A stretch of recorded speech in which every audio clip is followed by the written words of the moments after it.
right, everybody. Welcome back to episode 2 of the new Nampa School Podcast.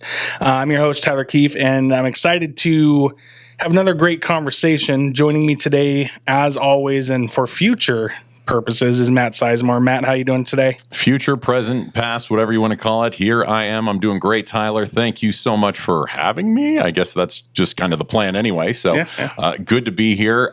Really looking forward to today's discussion. Special guest joining us today, and I'm finally got the name down correctly. Joe Bobogie, band director at Skyview High School. Joe, welcome to the podcast. Thank you. Yeah, thanks for being here today. How you feeling? Pretty good. It's a little bit of an early morning in the summer, but you know. I could see that. I could see that for any teacher having that summer off, and now at just past 8:30. So, yeah, I understand. Yeah, you know, again, Joe, welcome, and thank you to everybody joining us for the first time. For those of you that don't know, since this is only our second episode, this podcast is really all about keeping you, the community, the staff, anyone really informed and connected with what's happening within the Nampa School District. Today, we're going to be putting the spotlight on Skyview High School's band program and their music education. It is kind of early, as we just said, and an exciting upcoming fundraiser. So let's go ahead and get started if you guys are good with jumping right into it. Yeah. Okay, Joe, I want to start things off right here. We want to get to know you a little bit. We can't just say Joe Bobogie. Here he is. He's the Skyview band director.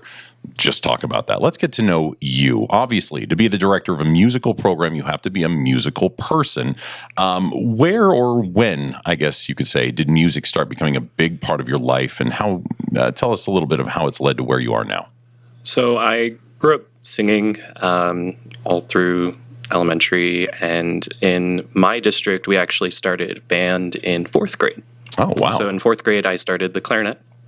And in 6th grade, I got to add choir to that mix. And so I took 2 music classes, and those are the only 2 offered in my district, all through middle school and high school.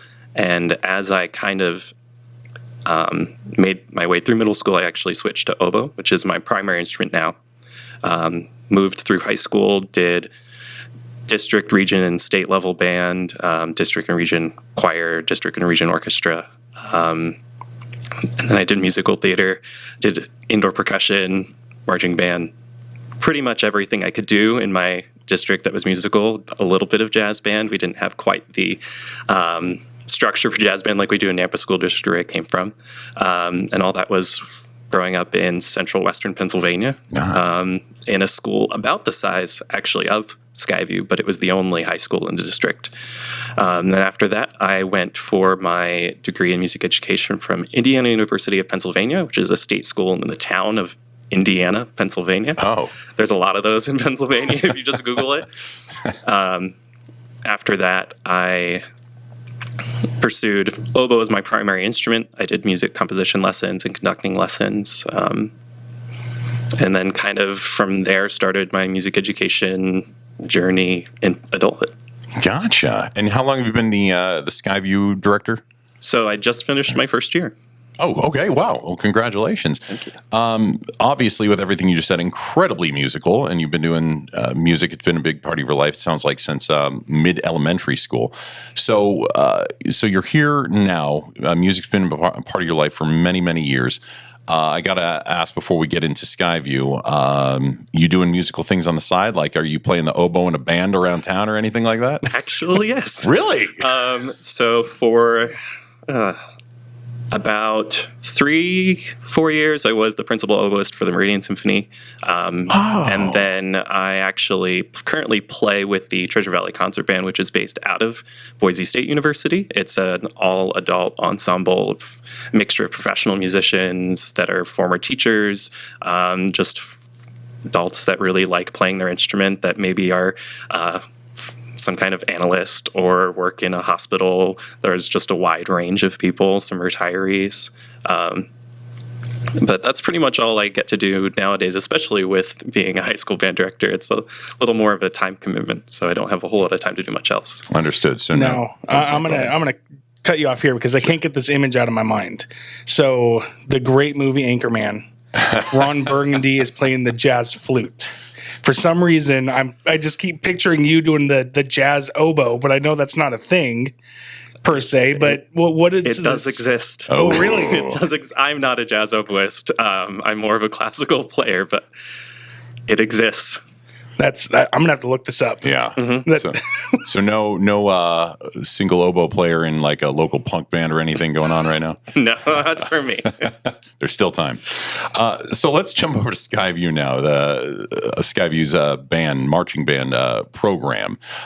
Tell us a little bit about it, because when I think, I don't know much. I was in choir, but I was never in band. So tell us a little bit about your band. I think of like drumline and stuff like that. Anything like that, or?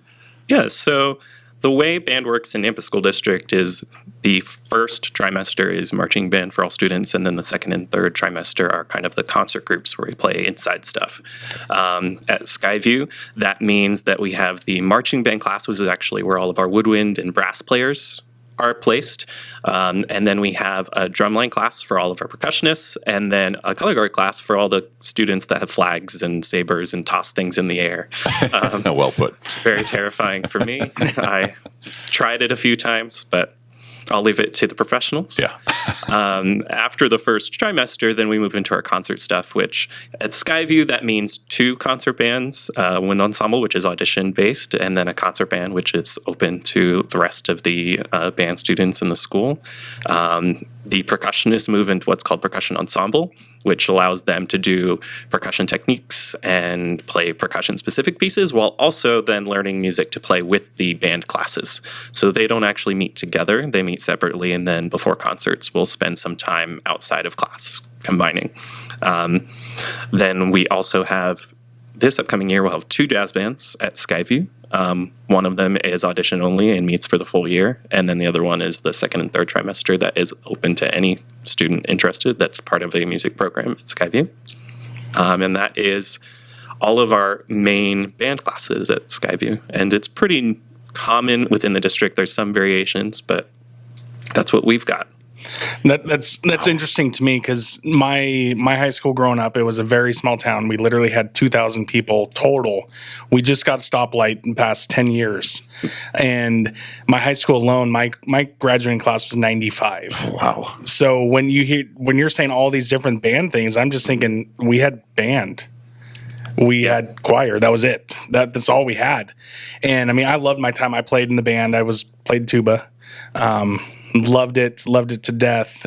But to hear these different jazz things, the percussion ensemble, the wind ensemble, I'm just like, holy cow. Like, this would be fantastic for a lot of those kids out there that from my hometown who would have done those kind of things. So the other thing you kind of mentioned in there was trimesters, and we're switching over to trimesters. And I know for some people, trimesters they're super excited. Some are very hesitant. My high school growing up was trimester. So to me, that's all I knew. And when I came to Nampa hearing those semesters, I'm like, what? Why? Like, it just didn't make sense. So you kind of mentioned some of that, how you're able to do different things in different parts of the year. But in a nutshell, how is this really going to impact the performing arts? Sure. Within the way that performing arts are set up within the trimester system, students are still able to be in their music classes for the full year and get the full experience and be able to go to all of the local area festivals and performances that we've been used to. All that's changing is the grading period, really, for the most part. What is a really big change for us, because we are staying the full year, is the move to meeting every day.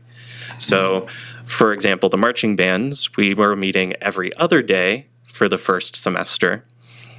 With the trimester system, those 12 weeks, we essentially have double the rehearsal time, which actually has allowed me to take an hour away from our evening rehearsals and give some more time outside of the day, because we'll have a longer school day anyway, so that kind of works out for everybody.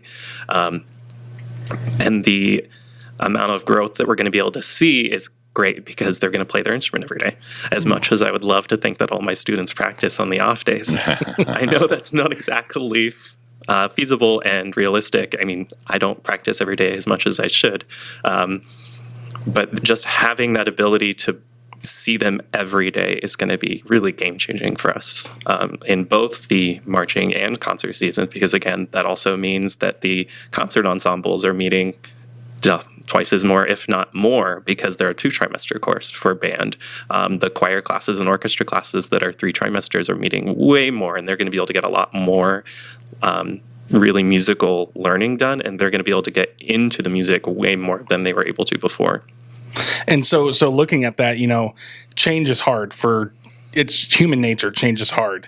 And one of the things that I've heard a lot over the year since the announcement was made by Dr. Russell that we're switching to trimesters was this is going to impact so much. It is. It's going to be a logistical, on paper nightmare getting everybody in places for the first year until we really get that solidified. But what you're saying, there are benefits. You get to see your kids twice as much. They get to practice more. I can't even imagine practicing on Monday, Wednesday, Friday, and not having those middle days, because it'd be like Wednesday. Okay, let's review what we did on Monday and let's get back up to speed. So I think it's going to be a huge benefit in the long run. We're going to have some obstacles to overcome right away, which everybody knows that. But it sounds like despite all of that, it's kind of an exciting change as well. Yeah. We always know how to make it work in performing arts. Yeah. I mean, honestly, you guys get it done, which is awesome. It's fun to watch, and something that now that Matt's here, between the two of us, we're going to be able to get out to more of those things, to be able to promote the arts, because it's huge. And last week we were talking with Will about, everybody in the district's all about athletics, which, yes, to a point. But we want to really balance it out with the activities and the arts, because I know for me personally, if it wasn't for football and choir, I wouldn't have got through high school. So those are the kind of things that people sometimes don't think about is, we are promoting those things because it's keeping kids in school. And so, Matt, your kind of thoughts on that? You said you were in choir in high school? I was. My senior year, I was in choir. It's funny because the choir director actually, I was taking an auto shop class, and the choir director came in to that class and said, and was talking to the teacher, and I went to a big high school, a lot of people, and he was talking to him. He couldn't hear him, and then he pointed at me. The teacher pointed at me, and I said, "Oh no, what did I do?" And they called me up and pulled me outside and said, "Hi, Matt. I'm the choir director. I hear you can sing." And I said, "Who would have told you that? Who have you been talking to?" But long story short, he convinced me to come into the choir and as a bass, and I really enjoyed it. And kind of to what you were saying, I also played football and track, and so I was always doing something. At choir, I ended up enjoying a whole lot, because you just think, without really that musical experience, knowing much about it, you think you just go in, they say, okay, sing like this and do that. And as you obviously know, there is so much more to that in terms of reading music and being able to harmonize perfectly and hit your spots. You don't even hear so many of the different voices, but when you isolate those voices before it all comes together, it's really, really something beautiful. And to your point, it granted, I was always playing a sport otherwise or something, but I didn't really worry about whatever else I was doing. I'd just go home. So it kept me going, but it really brought a new perspective to my life in terms of just being a musical person and appreciating the music I was already listening to, getting a whole new perspective in harmony and singing and whatnot. Yeah. I don't know where you go from there. So actually, I do have a thought. Great. There's a really great demonstration that some of my former teachers have done before, where you take your ensemble and you say, okay, we're going to play what playing 70% of the notes correct sounds like. And you listen, and it's beyond belief on how terrible it'll sound. Jarring. And even saying, okay, now play 98% of the notes correct, and it'll still, it'll sound great, and then you'll just be like, oh. So performing arts is one of those things where we really work to create that idea of being independent on what you're doing and contributing 100% to the group. It's not like you can just say, oh, you sit out. That doesn't work necessarily as well for our kind of classes and our groups, because we have to have everybody contributing the same, or else it'll sound wrong and not sound as pleasing or as musical as it really could be. So that's kind of a really neat thing to think about, is that we're asking our students to really put in 100% effort all the time. Tyler, it sounds something I know that we were going to talk about is kind of the similarities between music and football. It's, as you know, we both played football, and something we were told several times as individuals on that 11-man squad, whether you're offense or defense, do your job. And so if you're, as an individual, doing your job, things come together. No, and that's huge, because I can tell you from both sides, being in band, I still remember my band director, Mr. Carlisle, fantastic guy. I wish I knew what song it was, because I could say it and you'd be like, oh yeah, this one. But we're sitting there practicing, doing our thing, and everything's going great. But the flute section could not get the melody, and so he'd start over, and then we could just see the level of red on his face every time just get more and more. And then finally, one of the trumpet players, like, he just erupted in class, and he goes to the flautist, is that how you say it? Yeah, to the flautist, and he goes, "Why is this so hard? It's 3 notes." Over and over, 3 notes, repeat 3 notes. And the band director, he just starts busting up laughing, because somebody else erupted, not him. But then after that, they all kind of looked like, okay. But then once it finally came together, it was like, holy cow, this is awesome. And football, I played center, so it's my job to get the ball to the quarterback to start with. If I don't do my job right, nobody else can do their job. And same facet, if he's throwing the ball down the field, the guy's got to catch it. Doesn't matter what I did. I already did my part, essentially. Then the ball's down the field. So it's all this teamwork that goes into it. And, with that, really there's not a whole lot to say much more within this, but it's a team. Regardless if you're performing, you're a team. If you're doing a choir concert, you're a team. If you're doing a drama production, you're a team. If you're on the football field, you're a team. Other than playing golf where you just play by yourself, you've got to rely on everybody else around you. So with that said, something else with athletics that we're going to hit straight on, because it's been kind of out there a lot, is the new athletic turfs that are getting installed. They're fantastic. They look awesome. Beautiful. Skyviews is, holy cow. I went and looked at it the other day. Yeah, it looks great. It is way cooler than I thought it would be when we were designing them. I'm like, okay, that could be cool, but to see it in person, like, wow. So everybody, I'm going to say everybody generically there is saying, oh, this is just for athletics. No, it's not.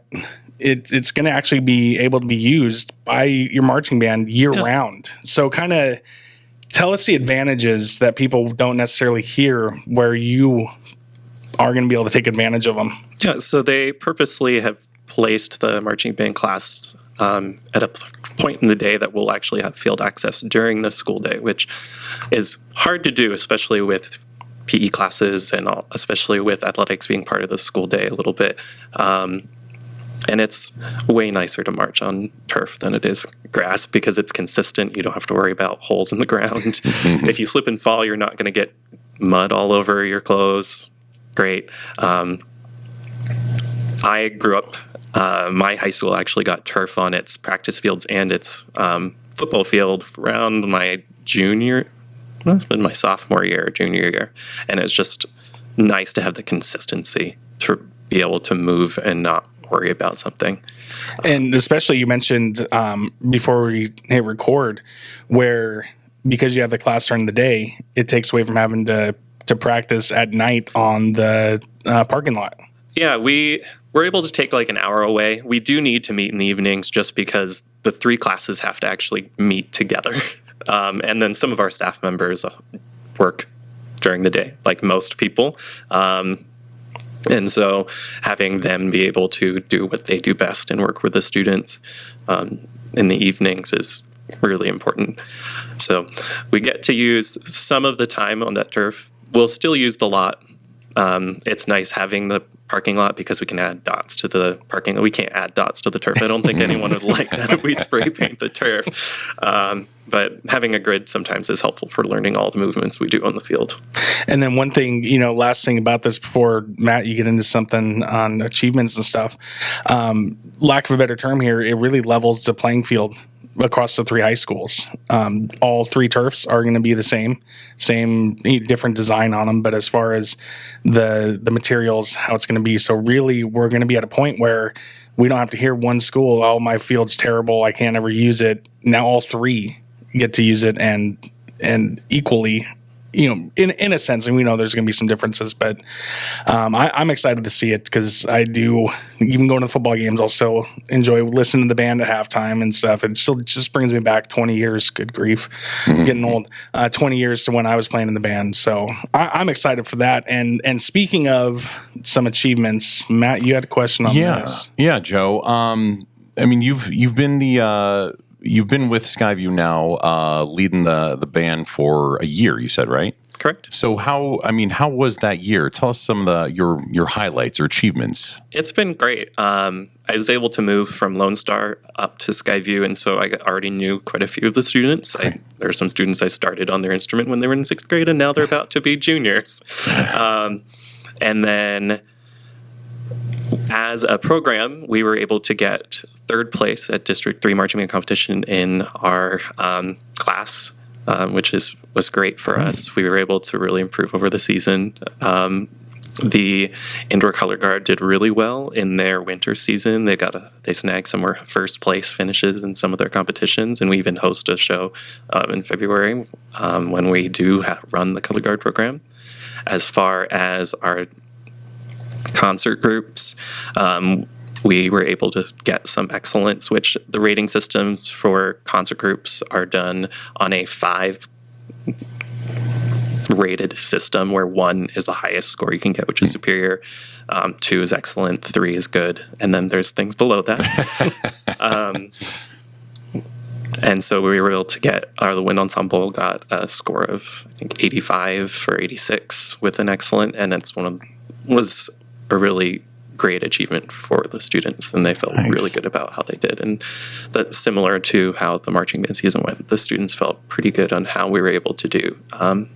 And the goal in performing arts is not necessarily to defeat your opponents, but to almost improve against yourself. We are competing against ourselves because that is the thing that's more consistent, because other schools have things that they're dealing with, and so things will change year to year. And so we've got to look kind of to ourselves on how we improve every time. And so our goal is to just do better the next year. And go ahead, Tom. I was going to say, it's always good to win, though. I mean, we know that, but to your point, in your 1 year, you've had some decent success. And for me, I remember 1 year we were, next year it's like, holy cow, we're good. And then we lose a couple pieces, and then it's like, why am I even playing? Kind of a thing. But we could always gauge ourselves to ourselves. Mm-hmm. If I was a 1A school, we were going against a 4A school in the competition, there's no way. I mean, we had 1 tuba player, me, they had 4. Gee. And, their band size, everything that goes along with it. So to compete against yourself in that aspect actually makes a lot more sense than worrying about what the other school down the road is doing. Sure. And Joe, year 1, it sounds like you've already achieved a lot of great things. It sounds like you have a pretty great group of students, and, you're getting not a whole new group, but some new kids, with some leaving, of course.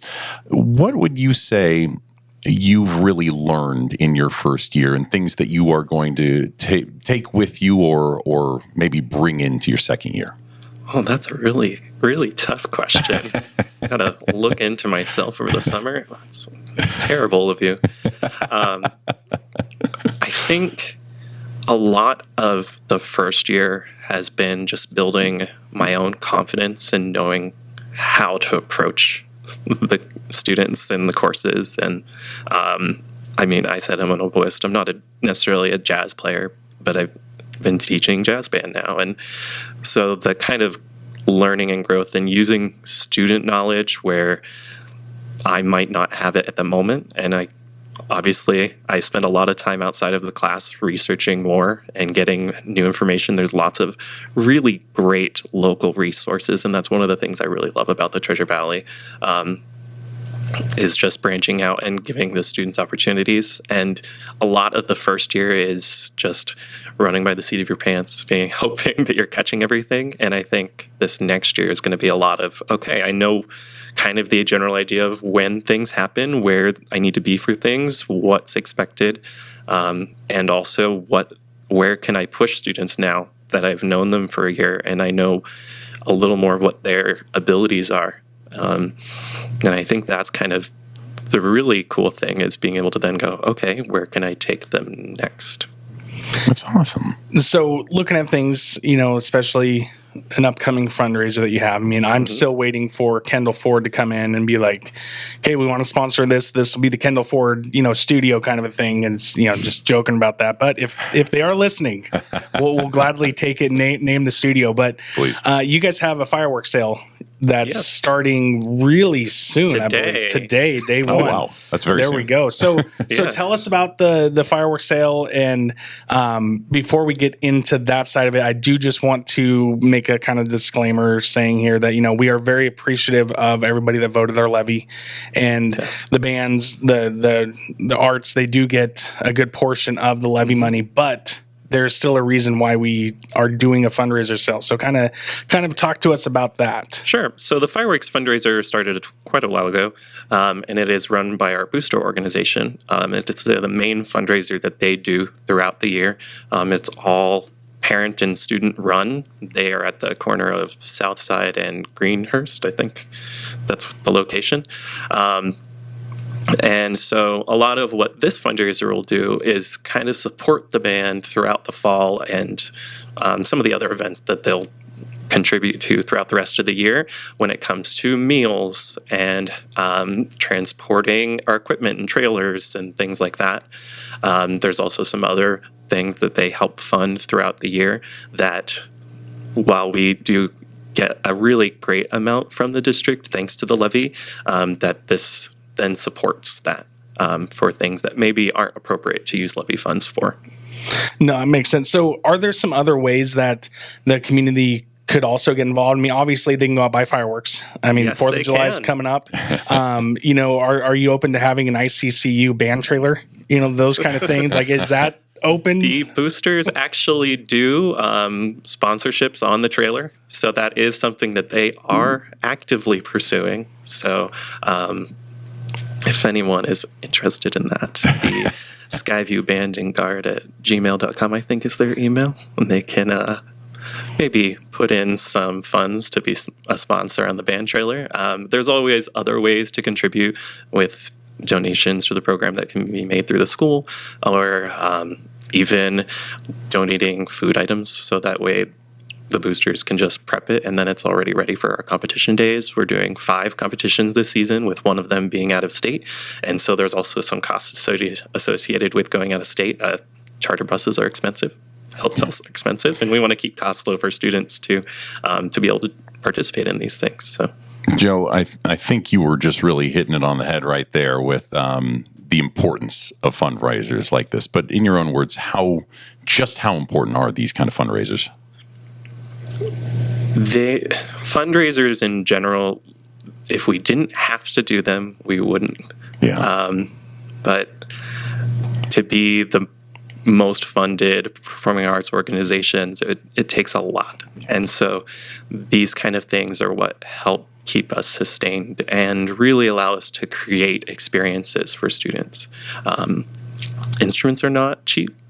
I mentioned right before we started, a Barry sax is quite a few $1,000s. There's some instruments, like a bassoon, can run you between $8,000 to $30,000, depending on the model that you're trying to buy. We will not be buying a $30,000 bassoon. I'm not going to put that in the hands of a 9th grader. Good call. Can't imagine why. Yeah. But especially as prices rise, and it's hard for everybody, prices rise for us too. No, so I'm going to ask you a bonus question here, and I didn't say this on purpose, just because I want to get your reaction.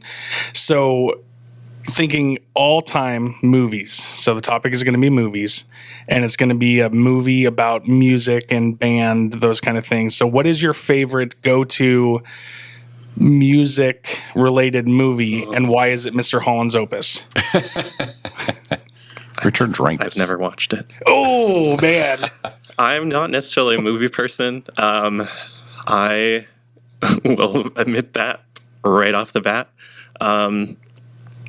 There's not a whole lot of movies that I've seen that involve band. Drumline is an interesting movie that is not relevant to what we do on the northern half of the country too much. What about like a musical production? I have some really favorite musicals. I'm trying to think of what one is the best one to say, because I am pretty stereotypical and generic with some of my musical choices. Much more interested in kind of the 1990s onward. I'm not much of like a 1950s musical fan, but things like Rent are really fun. Sure. Next to Normal is a great show. I probably could go on. I've got like 70 musicals on. The Lord of the Rings musical is pretty cool to listen to. Oh, cool. Huh. See, and I was in Pirates of the Penzance, so I mean, there you go. Got some like opera in there. Yeah, no, those are fun. So we've covered a lot today, and it's been awesome to learn more about Skyview Band, marching band, and then just everything else in general. Is there any final thoughts or messages that you'd like to share with those that are listening? Sure. I know that in general, our secondary music cohort, PLC, PLT, whatever terminology you want to use of the day, really is grateful for a lot of the support that we've gotten from our community. Not every community is as lucky to get funds like we do in Nampa School District through the levy system, and we really do appreciate the support we get, and we have some wonderful parents and wonderful students, and we all really enjoy what we do. And so, I mean, I'm from 2,000 miles away, and I really don't regret working at Skyview at all. It's been a great experience, and I'm looking forward to more years to come. To many, many more years to come. That's right. Yeah. Matt? And I mean, that's amazing. And of course, like you were just talking about, the community here loves to support schools, loves to support each other, really. That's something I've realized since I got here many years ago. It's really a beautiful thing to see. So one more time, why don't you talk about where people can go to support the fundraiser, get their fireworks, and how long it's going, maybe hours too? Yeah, I've totally got that information in my head. I did look it up right before this. Nice. So the fundraiser runs from 10 a.m. to 10 p.m. each day, starting today or yesterday, depending on when this gets posted, Monday, whatever or day Tuesday. that is. And it'll run through January 5th. January 5th's hours are a little July different. 5th. Whoa, yeah. Thank you. Whoa. Go. Yeah, let's go Christmas. Yeah, happy holidays. Thank you. July 5th. I don't think the boosters would really be excited about a fundraiser that goes till January. Be busy. Yeah, it'll be on the corner of Southside and Greenhurst. And they're kind of back around that little grocery store gas station. There's like a food place actually right next to it. So you can get some fireworks and then some food and then get your gas. Maybe get your gas before you get the fireworks. Yes, good call. Always smart. Running 10 a.m. to 10 p.m. July 5th is the last day. So It's not a fundraiser running through January with fireworks. no. So that wouldn't be a bad idea. Thanksgiving will be wild. All right. Well, thank you again, Joe, for joining us. And thank you to all of our listeners for tuning in to episode 2 of the Nampa School District Podcast. Be sure to subscribe so you don't miss our next episode, where we'll continue to explore important topics and the inside of the Nampa School District. So until next time, we'll see you later. Yeah. I don't know. We got to figure out how to end this thing. I like that. We'll see you later. Thanks for being here, Joe. Of course.